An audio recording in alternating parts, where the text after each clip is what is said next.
To the city of Portland now, where the new government, both mayor and city council, have a major crisis to deal with that will no doubt affect every corner of the Rose City. It's the upcoming budget. The shortfall, previously an estimated $27 million, now appears to be 4 times that, around $100 million. And that means cuts are coming. Devin Haskins is on this story for us tonight. Devin, first of all, how did a $27 million gap soar to $100 million? Yeah, Blair, I spoke with new council president Alana Purtle-Guinea today. She partly blames the issue on the previous administration because there's $40 million in funding that's expiring, meaning the new council will need to figure out how to replace it. She basically said that hard decisions were delayed until this new government took over, leaving it in their lap. So Devin, what kinds of cut are we talking about here? Will all city departments feel the effects of this? Several city departments could be asked to cut tens of millions in dollars. Parks and Rec, for instance, PBOT and Public Safety could have some of the largest cuts coming. The Portland Police Bureau, for instance, could be asked to cut more than $20 million, which would be an 8% reduction. Meanwhile, Portland Fire could see cuts between $7 and $12 million. If it ends up being closer to that $12 million mark, the union's president says that could force the closure of 6 fire stations, which of course would have a citywide impact. And as you might imagine, union leaders are not happy. So important to note here that none of this is finalized yet. Right. These are still just proposals, but it's clear that the pain is coming. So just how many jobs are we talking, and what are the next steps in this process?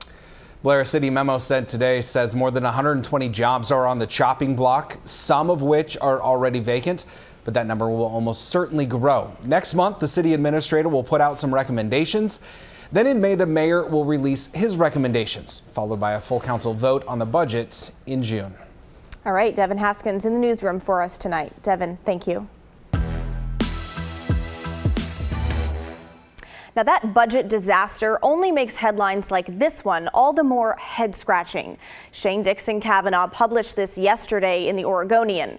A Portland City Council greenlights $4.6 million boost for council mayoral budgets as deep cuts loom.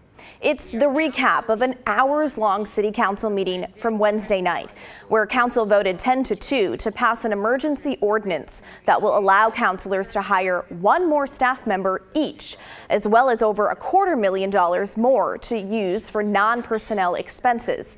Right now, each councilor has 1 designated staffer. The mayor has 5. This money will allow the mayor to hire 3 more staffers. The money is coming from the city's contingency fund and only covers the costs until June 30th of this year. After that, budget officials estimate that making this ordinance permanent will cost around $12 million a year, according to the Oregonian.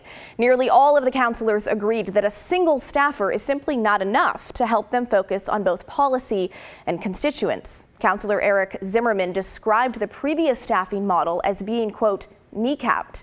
The only councilors to vote against the move were Steve Novick and Dan Ryan.